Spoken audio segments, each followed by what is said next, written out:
Okay, so let's get into Abigail, its ending, and what just happened. This is spoiler filled, so if you don't want any spoilers, go check out our review that we did that has no spoilers, where we talk about the film. No spoilers. But as you can see from the title, and as I told you at the beginning, spoilers, and he explained all of that, we're going to recap the story because that's how we go. We start with the story, we go through it, talk a little bit about it, and then we'll talk about the ending. If you want to skip to the ending, just go right here. Let's talk about Abigail, which is the newest film from Radio Silence, starring Melissa Barrera. Always excited to see Melissa Barrera in more roles, and let's talk about this one. Also, Dan Stevens, the greatest character actor this generation, or what? Let's talk more about that in another video, but really excited to see Dan Stevens as well. Third time in a month we've seen them. Cuckoo, Godzilla, and now Abigail. So Abigail pretty much deals with these group of like criminals who go out to kidnap this daughter of this really rich guy who they find out from Giancarlo Esposito's character of Lambert, and all they have to do is they just have to kidnap this little girl Abigail, and then they have to just keep her in this house until 24 hours pass, and then collect a ransom of like $50 million, split it between them. Go out their way, $7 million each apparently. That's all you gotta do. Easy, right? 24 hours. Just survive with this little girl in the house. Well, if that little girl was not a vampire, easier said than done for them. But that turns out that this is actually a vampire. So the movie starts off with them doing this whole kidnapping and just making it to the house. And then they're just pretty much trying to figure one another out. Who can they trust? Who can they not? Melissa Barrera's character, we'll call her Joey right now, as that is the nickname she was given because nobody can use her real name. It's kind of weeding everybody out, saying, I know who you are, blah, blah, blah. And we find out also a little bit about her, as Dan Stevens' character also seems to be a little bit on edge with her. So Dan Stevens' character of Frank used to be like a cop, and he is sort of trying to be the head of all of this, trying to keep everybody level, just trying to get their money and get out. We have Catherine Newton playing Sammy. We have William Catlett playing Rickles, Kevin Durant playing Peter, Angus Cloud playing Dean, and of course Giancarlo Esposito was Lambert, and we also have Alicia Wire as Abigail. So once they're in the house, things start to sort of go bump in the night, and we see one of the first ones to get picked off is Dean, who was just chilling, trying to get a snack, and then they just get taken. Sammy then hears all of this going on and comes to look for Dean and finds his body decapitated, head completely off on the floor, all that. Scream gets everybody's attention, and now they gotta figure out what's going on. Immediately, Frank thinks that there is a sort of hitman out here, one that he's heard about in the past before, because he also found out that Abigail's father is like this big crime boss. And so now he's trying to figure out if that big crime boss's like hitman is out here to get them, because apparently the hitman named Valdez takes out his victims like this, just completely destroys them like an animal. So they're now trying to figure out what's going to happen here. We see as Rickles and Joey try to form sort of an alliance and say they can trust one another, and they can't really trust the other ones there. And then as they are parting ways to try and cover more ground, we hear Rickles gets killed and Joey goes to see, and he is gone. It completely slashed his face and everything and just dead. Then we see as Joey tries to figure out what's going on, and we see that she talks to Abigail, who says, hey, Frank told me that he works for my father and his name is Valdez.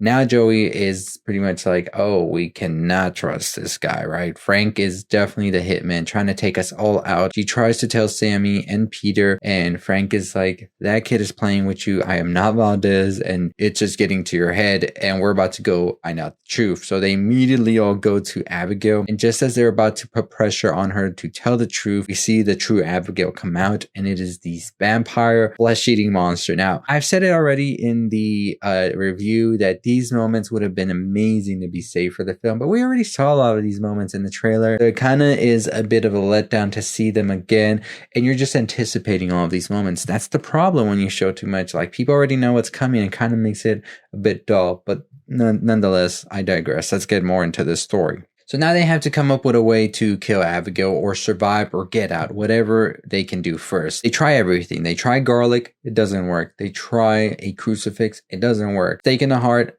should work. And also we find out later on in the film that sunlight does affect Abigail like it does other vampires. So they're just trying to survive, and one of the other things they realize is that the tranquilizer also works in a way to get Abigail down and out. So what we see happen is they devise a plan where they're going to split up. Whoever finds Abigail yells through the intercom, and then Melissa Varez's character of Joey comes dashing through with the tranquilizer and gets Abigail knocked out. They eventually are able to do all of this, but in the process, Sammy is bitten, and we're not sure if she's going to turn into a vampire or not.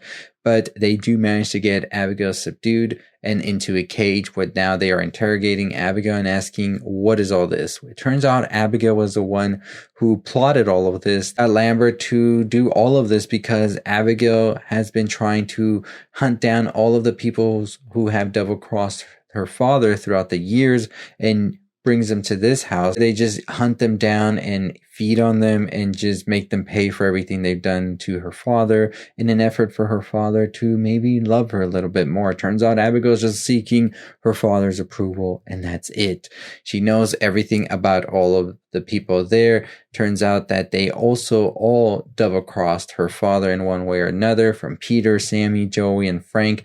They are all responsible for one way or another giving her father a headache, whether it was taking money or killing or inadvertently killing one of his henchmen or top men. So that's why they're all here. They're all connected to the father, and she's just seeking out revenge to try and make her father happy. Abigail ultimately escapes from the cage, tries to attack Frank, but then Joey realizes there's sun out, so she's able to get some of the windows open, and the sun is able to get through. And once the sunlight hits Abigail, we see as it like burst her hand because of the sun, and now they realize that this is an advantage they have now. They go to this like sunroom, and that's where they're able to hang out for the time being. Then we see Sammy and Peter get the idea to look for a power source. So as they go to look for the power source, however, we see that Sammy starts to turn into a vampire after being bitten, and we see that Abigail is able to take control of Sammy, uses that control to kill Peter, lure out Frank, and also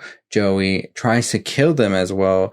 And then we see as Joey just has no choice but to kill Sammy with the sunlight. Right before that, however, we saw one of the coolest scenes in the film, which was Abigail and Sammy doing a duet together where Sammy was in a whole other room and Abigail is in a whole other room, and we just see them as they're doing the same dance because Abigail, of course, is controlling them. Pretty cool scene right there. We see that Frank and Joey find this like hidden passageway, and eventually when they go in there, they find Lambert, who has been behind all of this, and Lambert gives Frank a choice to join him as a vampire, which means Lambert will turn Frank into a vampire, and then they take out Abigail's father and Abigail and take on the whole operation together, but then they're going to have to kill Joey.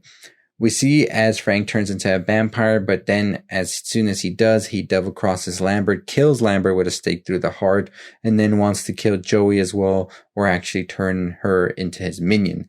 However, Abigail comes in and we see as a battle ensues, but Frank gets the best of Abigail and presumably kills Abigail. As Joey is trying to escape, we see that Frank catches up. They get into a whole fight right before Frank throws her off the second story, but Abigail comes to save her with the little bit of strength she has left. She tells Joey, if you help me kill him, I will let you go. Pinky promise. Eventually, we see the two go at it with Frank, and they are able to take down Frank just as Abigail was about to almost die, and Abigail lets Joey go. But as Joey is trying to leave, Abigail's father shows up, who is Matthew Good from Silent Night, and of course Matthew Good, another big actor, but most notably in the vampire film Silent Night. See, as the father is trying to go after Joey now, but Abigail says, stop, you weren't there to help me. You weren't there for me, but Joey was, so you have to let her go. He doesn't want to do this, but eventually he just does, and we see now as Joey's able to leave, and Abigail and her father presumably will have a relationship now. And that's where our story ends with Joey leaving, Abigail and her father presumably on good terms, and everybody else is dead. That's it. So what is all of this, right? So Abigail was behind this whole plan. Abigail's been doing this for many years, it seems. Apparently she also has been this killer known as Valdez that everybody thought was somebody else, not this young girl named Abigail who does ballet. But yeah, that's pretty much it. Like I said, I really think that this film really would have been a lot better if they really hadn't revealed so much about it. Like, okay, it's one thing you reveal that Abigail's a vampire in the trailer. I still think you could have saved that for another reveal in the film. Maybe we didn't know that there was a vampire, or we did know there was a vampire, but not who it was. I think the reveal would have been stronger. But I still think that it was a fun movie overall. I think that there was a ton of great moments as well. Melissa Barrera, Dan Stevens, Alicia Weir, Catherine Newton, William Catlett, Kevin Durant, Angus Clanch, and Carlos Esposito. Great cast. Matthew Good as well in that small moment. I am convinced that we could see a modern Dracula, honestly. Just really scary. But I really do got to give it to Melissa Barrera and Dan Stevens. I think they were top in this. Very great performances from both of them. Also, Dan Stevens, like I said, greatest genre actor of our generation right now. Possibly character actor for sure. I mean, like I said, Cuckoo, Godzilla, and now Abigail in a month's time. The range is insane. So I'm excited to see what we see from everybody involved in here as well in the future. Also have to give my condolences to Angus Cloud. What a great actor. Really funny, really great in this movie, and just a tragedy that we lost him so soon. But really got to give it up to them as well. I thought that Abigail was fun. I thought that it had some great moments, and it's problems with its story here and there, and also the way that it moves with its pacing. But by the end of it, I was pleasantly surprised with it as well.